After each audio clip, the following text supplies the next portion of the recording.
তুরস্কের কাছে $100 কোটি এবং দেশটির সবচেয়ে সুন্দরী নারীকে স্ত্রী হিসেবে দেওয়ার দাবি জানিয়েছেন উগান্ডার সেনাপ্রধান মুহোজি কাইনেরুগাবা। তিনি অভিযোগ করেন, আঞ্চলিক নিরাপত্তা রক্ষায় উগান্ডার অবদান যথাযথ স্বীকৃতি পায়নি, এজন্য তার দেশের আর্থিক ক্ষতিপূরণ প্রাপ্য। সামাজিক যোগাযোগ মাধ্যম এক্সে দেওয়া একাধিক পোস্টে কাইনেরুগাবা এমন দাবি করেন। 11 এপ্রিল এনডিটিভির এক প্রতিবেদনে এসব তথ্য প্রকাশ করে।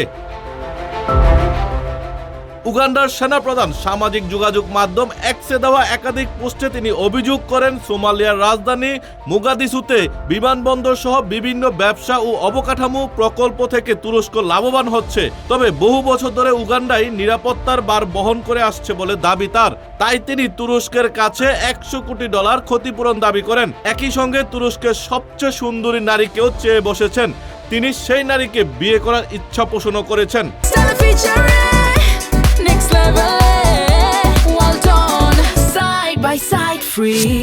এছাড়াও কাইনেরুগাবা হুঁশিয়ারি দিয়ে বলেন, দাবি পূরণ না হলে 30 দিনের মধ্যে তুরস্কের সঙ্গে কূটনৈতিক সম্পর্ক ছিন্ন করা হবে। কাম্পালায় অবস্থিত তুরস্কের দূতাবাসও বন্ধ করে দেওয়া হবে। তিনি আরও দাবি করেন, নিরাপত্তা লভ্যাংশ হিসেবে তুরস্কের কাছে $100 কোটি প্রাপ্য উগান্ডা। তুরস্কের জন্য এটি খুবই সহজ একটি বিষয়। তারা হয় আমাদের অর্থ প্রদান করবে, নয়তো আমি এখান থেকে তাদের দূতাবাস বন্ধ করে দেব। তারা চাইলে পাল্টা হিসাবে তুরস্কে আমাদের দূতাবাসও বন্ধ করতে পারে, তবে এতে কোনো সমস্যা নেই। এছাড়াও উগান্ডার নাগরিকদের নিরাপত্তার স্বার্থে তুরস্কের ভ্রমণ এড়িয়ে চলার পরামর্শ দিয়েছেন তিনি। তবে এই বিষয়ে তুরস্ক এখন পর্যন্ত আনুষ্ঠানিক কোনো প্রতিক্রিয়া জানায়নি।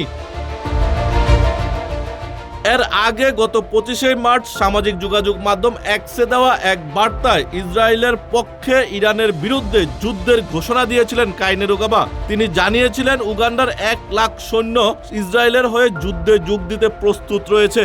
এদিকে উগান্ডার প্রায় 2 দশক ধরে আফ্রিকান ইউনিয়ন মিশনের অংশ হিসেবে সোমালিয়ায় সেনা মোতায়েন করে আসছে। সেখানে আল কায়দা সংশ্লিষ্ট আল শাবাব জঙ্গি গোষ্ঠীর বিরুদ্ধে লড়াই করছে দেশটির সেনাবাহিনী। Tanvir Ahmad, news desk, Ittefaq.